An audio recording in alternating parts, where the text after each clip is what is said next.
Welcome to EPG Pathshala. I am Swati Biswas from the Department of Islamic History and Culture, University of Calcutta. Today we are going to discuss the module, The Economy of Bahmani Kingdom.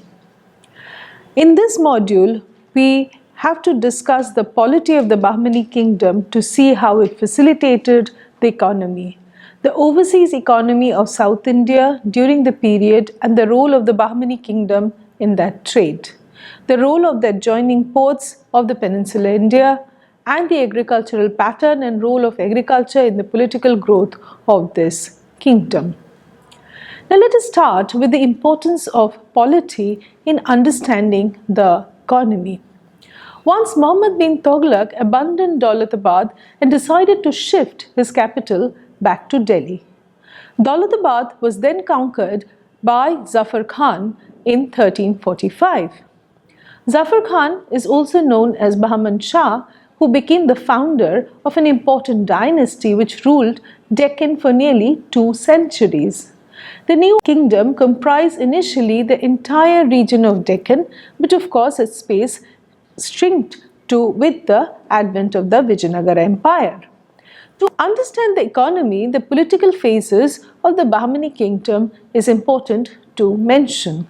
The political development of the Bahmani kingdom can be divided into 2 phases. The initial phase between 1347 to 1422, the center of activities was Gulbarga, while in the second phase between 1422 and 1538, the capital shifted to Bidar, which was more centrally located and more fertile in terms of land productivity. Now, this is important to understand that as the political activity shifted from one capital to the other, the capital incentivity or the capital income of the center grew, and so did the power of the Bahmani kingdom. Bahman Shah's successor, Muhammad Shah, was killed about 500,000 people in his campaign against the enemies, and this mass killing of course had a very adverse effect on the economy of the time. Especially the agriculturists were affected in this whole affair. Despite their many wars, Sultan Muhammad Shah and his successor could not expand the Sultanate very much. They just about managed to maintain the status quo from then. Around 1400, the rulers of Vijayanagara, in a bid to check the Sultan's expansionist policy in good old Rajamandala style, which actually was a basic warfare style of South India, established an alliance with the Sultans of Gujarat and Malwa. And from hence, we have seen a kind of a political affair that had an adverse effect on the economic situation, and the constant warfare between Gujarat, Malwa, the Bahmanis and the Vijayanagar actually posed a kind of a threat not only to the economy of the time but also paved the way for the smooth entry of the Europeans into the peninsula. In 1425, the Bahmani Sultan laid siege of Warangal and thus reached the east coast, which for some times they could keep in their possession. However, only a few years later, with the Surya Vamshas, again it was a challenging role, and we see the Sultanate for its downfall. In the 15th century, the capital of the Bahmani Sultanate was moved from Gulbarga to Bidar. The new capital, Bidar, was located at a much higher level than Gulbarga and was at an advantageous position as far as its climate is concerned. However, nearly 100 miles further to the northeast and thus much closer to the region of Warangal, Bidar soon was an impressive capital that Gulbarga had been. Nikitin, a Russian traveler who spent 4 years in the Sultanate from 1470 to about 1474, has left us with a report which is now considered to be one of the most important European accounts of life in medieval India. Of course, we also have to be very conscious as to when discussing these foreign accounts, because they were unable to look into the cultural life in its true quality and record them in their accounts. Nikitin highlighted that the great contrast between the enormous wealth of the nobility and the grinding poverty of the rural population. Now, this was a stark reality of medieval India. The elite, especially the political elite, never ever thought about distributing the civic amenities that was essential to the masses, and therefore the growth of economy got arrested after a point of time, and general mass was left for subsistence. Now, this was also a reality in North India, which we see as a typical of medieval and a reputation in South. There is also a factor in economic life that needs to be understood. The distribution of wealth was dismal, and thus the subjects could change loyalty any time. So therefore, this was a reality from which the Bahmanis could not change themselves. The exploitation of the rich or the ruling class, like any medieval phenomena, was also a reality of the Bahmani kingdom till its last day. Let us now move to see one of the characters of this kingdom, the minister Mahmud Gawan, and his reforms, and that is how it impacted the economy. He was perhaps the most important personality of the Bahmani Sultanate, who served not only the sultans and prime minister, but also as a general for 20 years from 1461 to 1481 as in the capital of Bidar. He was mainly working under Alauddin Humayun Shah's reign, that is from 1458 to 61. Mahmud Gawan rose to prominence during his time. He conquered Goa, which went to the Vijayanagars for a considerable time. The Sultanate then extended from coast to coast. Gawan also introduced remarkable administrative reforms and controlled many districts directly. Now, this controlling of the districts directly definitely enhanced the central exchequer. State finance definitely was improved because of his policies. The tax structure was well laid out, and the process of measurement and tax calculation enhanced the central revenue.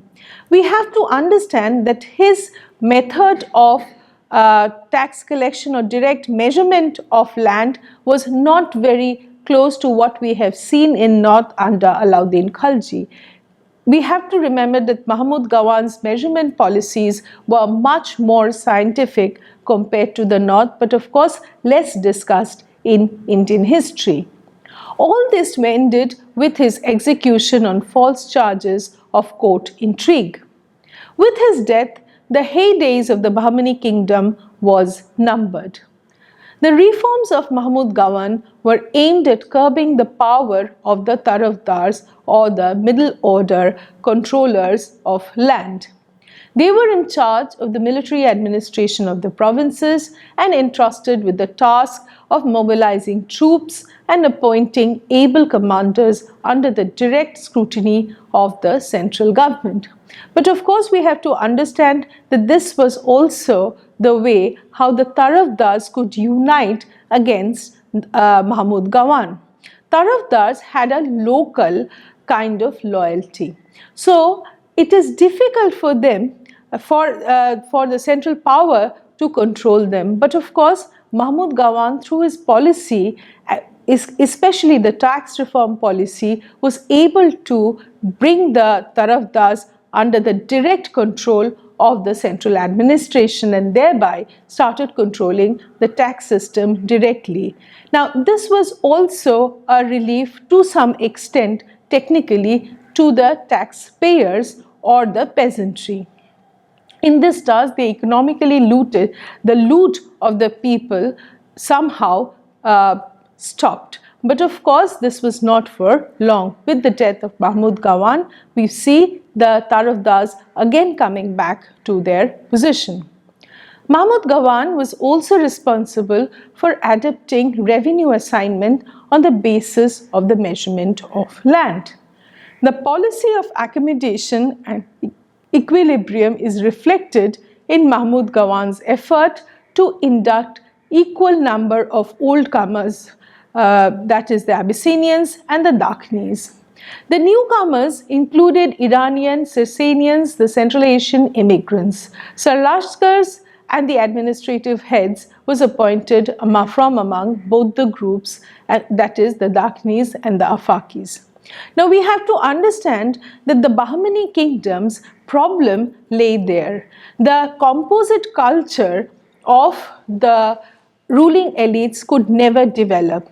The ruling elites somehow maintained their own identity, and the whole issue of identity politics within the court brought its end.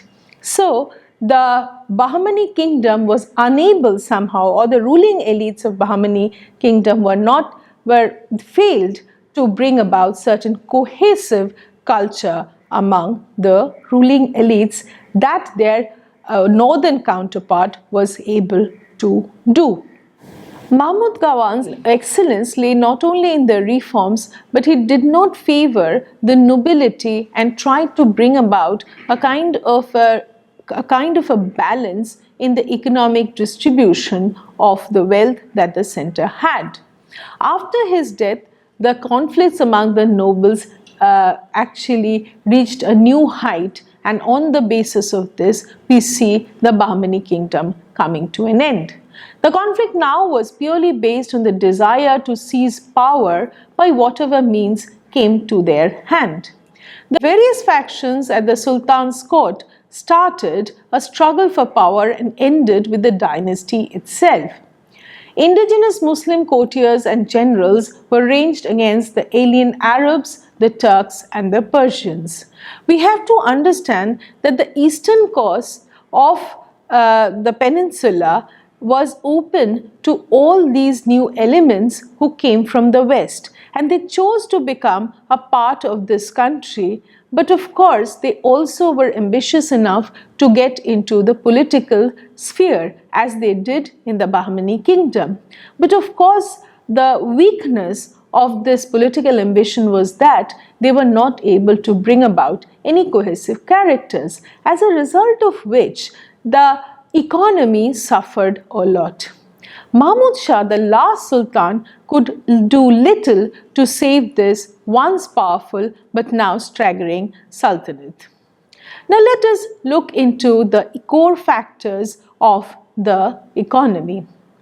In the Bahmani kingdom, trade and commerce was flourishing from its initial state. Nikitin, again we going back to his account, says that he gave an ample information regarding the commercial activities of the capital city of Bidar. Essentially, horses, clothes, silk and pepper were the chief merchandise of these areas.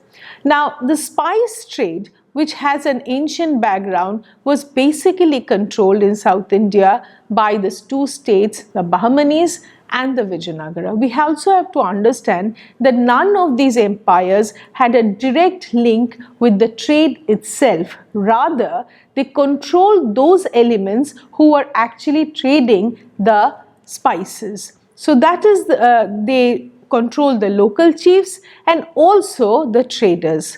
All they could provide was, they provided good roads, and they provided certain amount of security in those roads, and also contributed in this way in the commercial affair of the trade of the spices.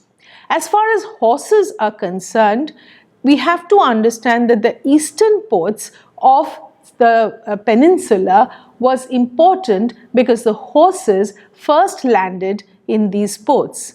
The local chiefs had a total control over these trade, and again from this ports through the land route it went up to the north. Now this area, this whole question of sending the horses from the port to its destination was controlled by these political powers, in where we have the Vijayanagar playing a very important role along with the Bahmanis. Nikitin's account also talks at length about these kind of trade. Now, the industries that grew in the context of the Bahmani state sees that the local markets were able to enhance their economic role through the involvement and flourishing of industries during this time, especially that of the textile. The movement of the individual merchants from one part of the country to another and the highly developed organization of the mercantile corporations in different parts provided adequate opportunity of a brisk internal trade in certain sort of goods. Spinning and weaving formed a major industry which occupied considerable number of people, and the guilds of weavers were generally in a flourishing condition and took part in active local concerns. We have to understand that South Indian guilds were very popular from the day one. Even in ancient India, we see the role of these guilds. The guilds not only controlled the local politics, but they also controlled the local administration for their own sake. They provided a kind of security to the road and also entered into the politics of the local temples, which again had a control over the masses. The export of finer variety of cloth from various parts of the country proved by the records during this entire period. Warangal specialized in the manufacture of carpet, which was of a much sought after item not only in North India but also in Southeast Asia. The metal industry in jewellery had reached a high state of perfection during the time of the Bahmani rule. Iron was also an important issue in the Bahmani industries, as it was popular for making arms, which were of course then again sold to the North Indian markets and also outside, and it moved up to Middle East at times. It is not possible to give a detail about the transport, as the records of the internal transports were not kept centrally, and unfortunately the detail of it has not been given in any other records. There was little scope then now for the use of natural waterways for the carriage of merchandise in the interior, and there is no evidence that canals were made for any purpose other than irrigating agricultural lands. So unfortunately, how the internal waterways was operating is not known from the records, and perhaps the makeshift waterways must have died down by 100 years or so. Regarding the roads, we can say that the inscriptions from all parts of the country say that the villagers were expected to give free labor for their own road.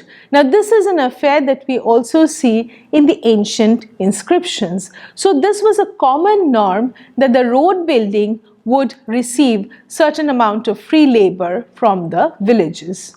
The main thoroughfare during this period could have been even more than 24 feet. There was also tracks added to these roads which were slightly better than what we call the modern day footpaths, which were apparently impossible for wheel traffic. But therefore we do not know why these added roads were there with the main roads. There was regular coastal shipping, and inland merchandise was carried in carts on the heads and shoulders of men or the back of the animals. So therefore the situation was much like what was in the northern counterparts. The roads were not always safe, of course, and it depended on the political situation. If the center had a stronger build, then they could provide safer roads. But of course, as the political situation dwindled, the road safety also swiftly moved away. Now, talking about the guilds, we have already discussed that South Indian guilds were always playing a prominent role not only in the economic life but also in the political life. Merchants generally were organized in these powerful guilds based on certain commodities or artisan goods. Corporations were also made with these guilds, and they transcended the political divisions. This gave an impetus, of course, to the economy and somehow brought about a certain stability in spite of political chaos. But of course, political chaos did also bring about a problem in the guild system. The guilds played a major role in politics too. Now let us talk about the foreign powers which started gaining importance from the 15th century in the subcontinent, especially the peninsula. Information on the conditions of industry, trade and travel of South India becomes more copious and precise after the foundation of Bahmani Vijayanagar Empire, which of course attracted a lot of foreigners who came as travelers or even as ambassadors. Because of the flourishing trade or the overseas trade, the political powers came closer to each other, and we have seen Chinese embassies moving to the Vijayanagar Empire, or even the Southeast embassies going to the Bahmani empires. And the establishment of the Portuguese power, of course, brought about a different kind of a scenario to South India. The Portuguese kept their political records because they were assigned by their political heads in their country.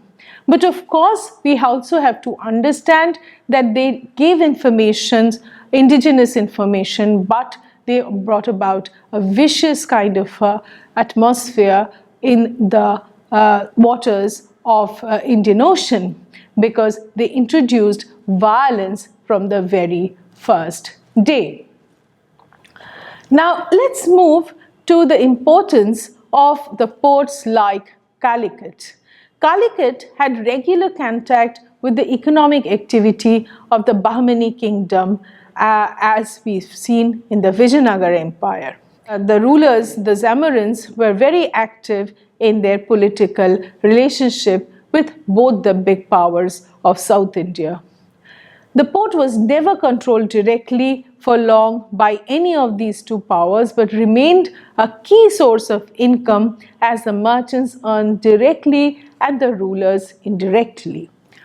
Calicut, where Abdul Razak landed on his arrival, was a secure harbor for ships from Africa and Arabia.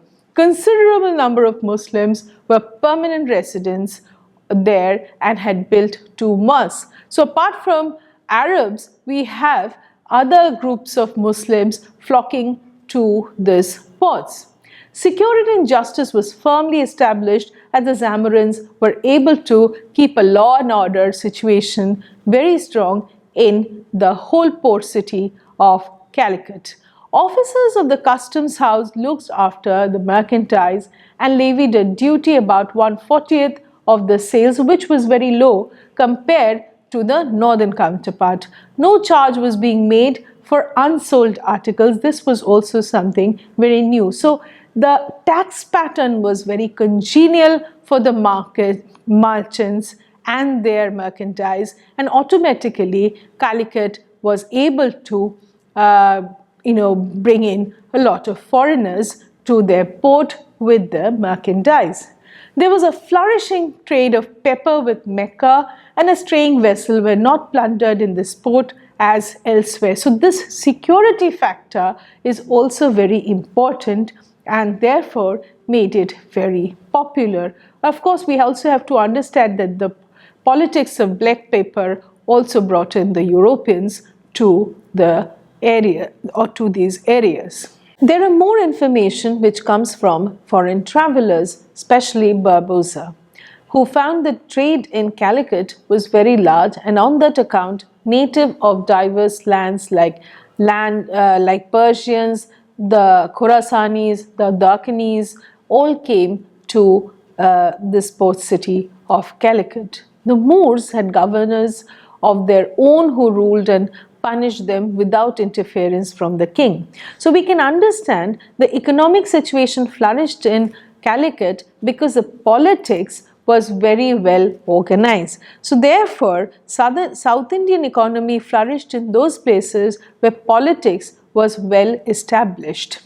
Shipbuilding particularly flourished in Calicut with the teaks that were actually either imported or ship itself was being built, and it was also an area where from 16th century we have the records of ships being exported from Calicut city. Now it kneeled about ships of 1,000 to 1,200 Bahari's burdens were built, which were without decks and without any nails, the whole fully hull being sewn with thread. This was a technique which was very unique to the Indian peninsula. Here they loaded goods from every place, and in monsoon 10 to 15 ships sailed from Red Sea, Aden and Mecca. Hence the goods went through intermediaries up to Venice. The principal exports were pepper, ginger, cinnamon, cardamom, myrobalan, tamarind, canfasula and precious stones, seed pearls, musk, ambergris and rhubarbs, aloes and cotton cloth and porcelain. All this we have to understand were written about by the foreign accounts greatly, especially Barboza in the later period. The chief imports into Calicut which were loaded at Judah were copper, quicksilver, vermilion, coral, saffron, colored velvets, rose waters, knives and colored camlets, gold and silver as early as 1510, that is early 16th century. Now let us see the Portuguese role in the Bahmani kingdom. The Portuguese had this time settled in an area around Cochin where they repaired their ships and built new ones is a great perfection as they could do in the Lisbon.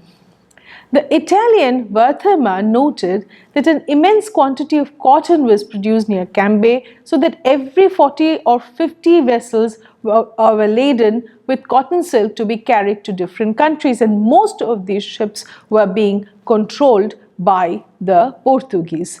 Carnelians and diamonds from the city of Cambay that moved through days was also at times controlled by the Portuguese. Now let us move to the other significant economic activities. At Candanor, which another fine large city, the king of Portugal had a strong castle and their horses from Persia disembarked. So bit by bit the Portuguese were given certain space within the Bahmani kingdom, to be honest. On everyone's custom duty of 25 ducats had to be paid before they could leave for 15 days journey to the Bahmani kingdom. This was also being controlled by the Portuguese. Another excellent shipbuilding center owing to timber in the neighborhood was Dharmapatnam, 12 miles from Candanor. Barboza noted that wheat, rice, millet, ginger, fine muslins, calicos produced in the Bahmani kingdom were exported to areas like Shal. A few miles inland from Shal was a big market where they brought these goods. Caesar Frederick in mid-16th century found much silk imported into Cochin from China and sugar from Bengal. According to Ralph Fitch also, certain articles could not pass without the permission of the Portuguese. In Chal, there were a great traffic in all sorts of spices and drugs, silk and silk cloth, sandals, elephant teeth and much of China work. Fitch calls the palm tree the profitable tree in the world and notices the existence of it in the Cambay hospitals to keep the lame dogs and cats and birds. Now, it is very interesting to see that how a foreign account could go into such detail, laying everything about the standard of life of the people at large. Now, it is therefore we have to understand that Bahmani kingdom was fortunate because we could able to look into the history of its society and its economy because of these foreign accounts. The accounts of one English and two Dutch factors who spent some years in Masulipatam and its neighborhood give an unusually vivid picture of the state of industry and trade on the east coast, particularly in the Golconda region.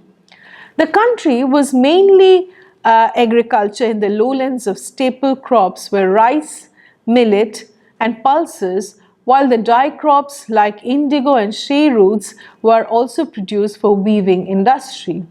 Tobacco was produced mainly for export and was introduced in the 16th century. Cotton was not grown extensively but was brought from the interiors. The chief mineral was iron and steel of high quality, manufactured some distance inland and exported from Masulipatam. Diamond mining had developed in Kollur. Among industries, cotton weaving stood at itself because we have to understand that cotton at that point of time had a huge market in Southeast Asia. And it was an upcoming market, and we will see later that how in different modules that how this cotton export of cotton textile from South India was actually then passed on to the hands of the Portuguese, who could then control all of the Southeast Asian ports.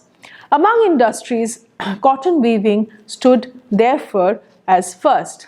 The weavers worked in their own houses, but as they depended on advances of capital from buyers, they had to produce the quality and quantity prescribed by their customers. So the control of the market was always in the hands of the people who controlled the weavers. The weavers had never controlled the market, so the production depended on the merchants. There were two main classes of cotton goods: plain goods like calico and muslin, brown and bleached or dyed, and pattern goods, the type now known as prints, made of either calico muslin with colored patterns produced by the indigenous process. The second group of cloth was very popular in Southeast Asia. It is this group of cloth which had the largest market, and this market very efficiently and smoothly was then controlled by the Portuguese. The main export of Golconda was cotton goods, iron and steel. The two products which were essential, we have to understand that went outside. One was the crude iron goods that moved from the Bahamani kingdom to Aden to the Middle East, and the cotton cloth that moved to Southeast. The Southeast cotton cloth, the effect of it of course was far reaching, as the Portuguese had a stiff competition here with later the Dutch. So the Dutch did not appear in the scenario during the Bahmanis, true, but or the later period, but of course we have to understand the Portuguese tried to control initially the spice trade, and then they moved on to the cloth. So day by day what was happening, that the indigenous merchants were losing grounds, and since the Bahmani kingdom or the Vijayanagar kingdom later did not have a control of the trade, they failed to understand how to stop the Portuguese from entering into the economic sphere and then into the political sphere as they did. Now, indigo was transported to the west coast and hence to Persia. Cotton yarn went to Burma, and the other minor items contributed to what was far more large export trade. The volume of import was smaller comparatively. It included dye woods, metals other than iron, camphor, porcelain from China, silk and other goods. Mainly luxuries were brought for sale on the coast, and the excess of exports was paid for in gold and silver. There was no large coasting trade northward to Bengal or southward to Ceylon from Bahmani kingdom during this period.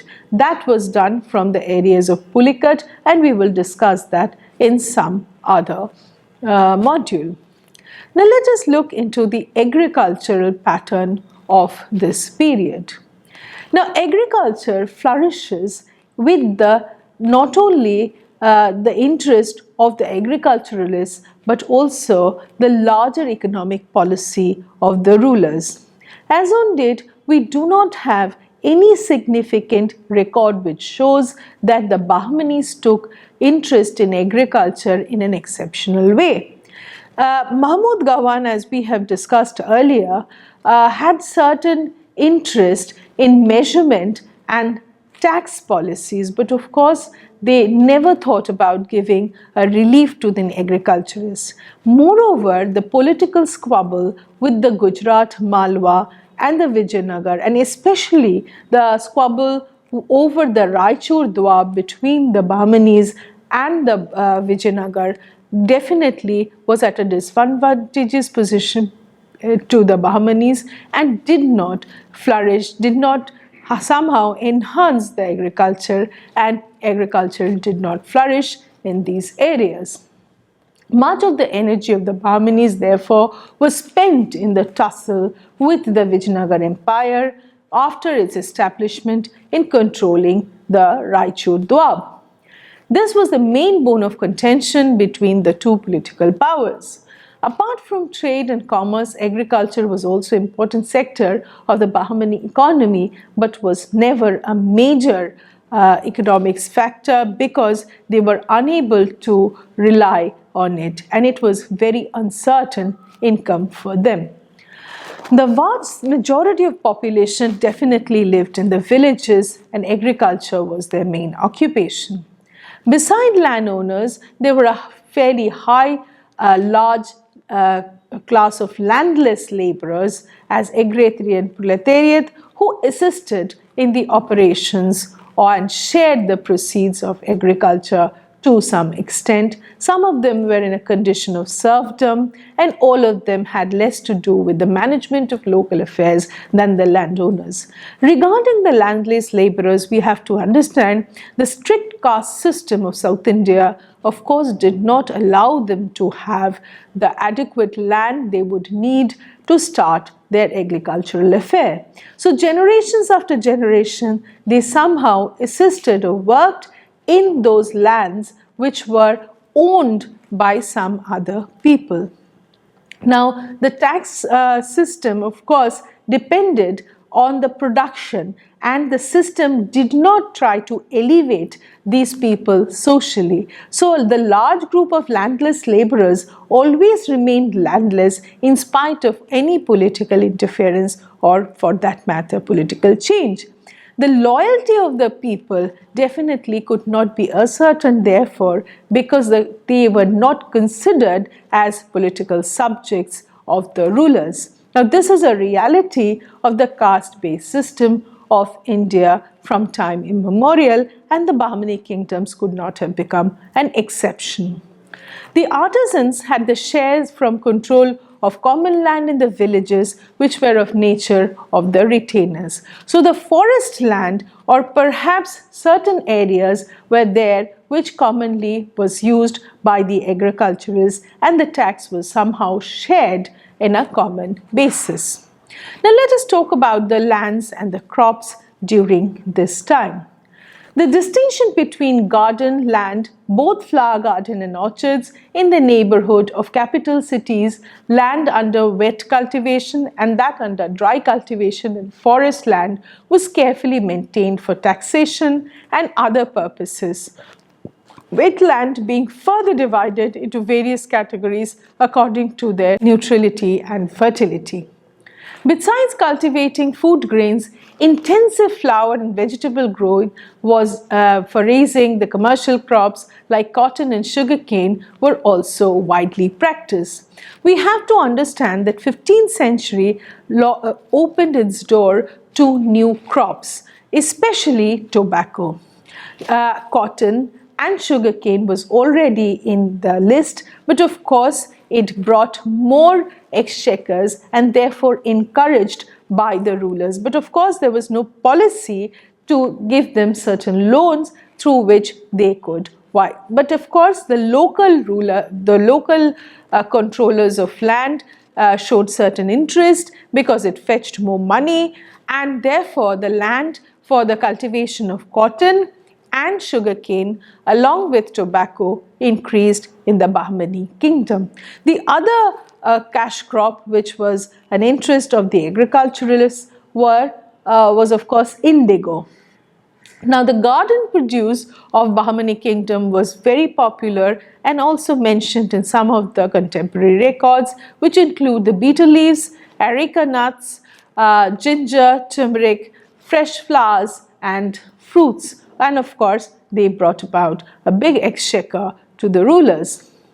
Now let's see how the Bahmanis as a state played a role in agriculture. Bahmani sultans knew that the prosperity of the state lies in flourishing agriculture. Of course, this was mentioned in their records, but we do not see any significant involvement of the rulers into this account.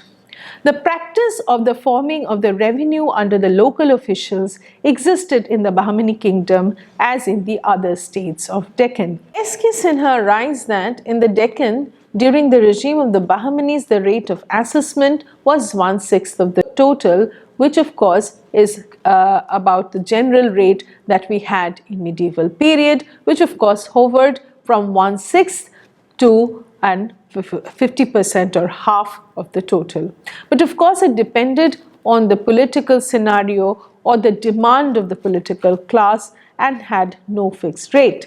Abdul Razak noticed the number of ruse merchants in the kingdoms. Now this was something very extraordinary compared to any other records. Irrigation has always been very important an issue in South India.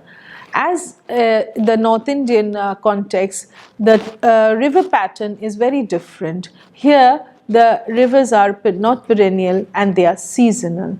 Therefore, in the ancient Indian records also, we see that irrigation was a factor that was a concern of the powers locally or centrally.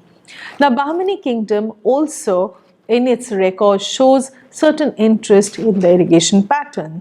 They sometimes repaired the old dams and constructed new. But of course, no significant dam was constructed by the rulers. Of course, Mahmud Gawan's period saw certain improvement in of these dams as its functionality. The importance of irrigation, therefore, we have to understand needs to be assessed from the point of view of the political involvement. What we see is that the local caste leaders took much interest in the local irrigation. Dams with good streams and channels always was important, but of course this also had a social significance. It only irrigated those lands belonging to the upper castes, at least as the records could claim. So the distribution of the water always remained irregular to all the parts that was needed. Large tanks were made to serve areas where there was no natural stream, of course, and the proper maintenance of tanks was regularly provided. But of course, we have to understand the services for the maintenance of the dam or building of the dam or tanks were also always given by the lower caste people, and it was an accepted social norm of South India, and the Bahmani kingdom was no exception. The land revenue, of course, was the main source of income of the state. In certain areas, the desais, the havaldars, the desmukhs were the collectors. Of course, their role were different compared to the amount of tax they controlled. Desais and Deshmukh assessed the revenue of each village in collaboration with Patels and Kulkarnis and reported the assessed amount to the government. Now, of course, we have to understand that these names were introduced into South India from the north. The Tughlaqs introduced these names even in their tax pattern. So these names were introduced by the Tughlaqs themselves in South India, which were again copied by the rulers of South. Desai collected the fixed sum from the villages through Patels and remitted them in the royal treasury. In the crown land, the Tahsildars collected taxes and so on. So the tax collection was somehow very organized because that was the mainstay of the rulers. Now let us summarize as to what we have discussed. The economy of the Bahmanis excelled at a point with the increase of their political powers. The fluctuation of the income was always a reality for this political power. This was again because of the internal political squabble that the kingdom always had to face. The kingdom survived a time when the peninsula flourished in international trade. This was also the time when the subcontinent saw the advent of the European powers, and day by day the importance of the Portuguese was increased and the violence in the overseas trade was introduced, and we see that no way the Bahmani kingdom or the rulers were wise enough to stop it. The kingdom, at least for a century or so, could survive the stiff competition and was able to control the commercial areas and ports, but the decline was due to the internal strife and, of course, very, very rapid. For further discussion on the module, you can go back to the text given with it or log on to EPG Pathshala website. Thank you for your patience listening. Thank you.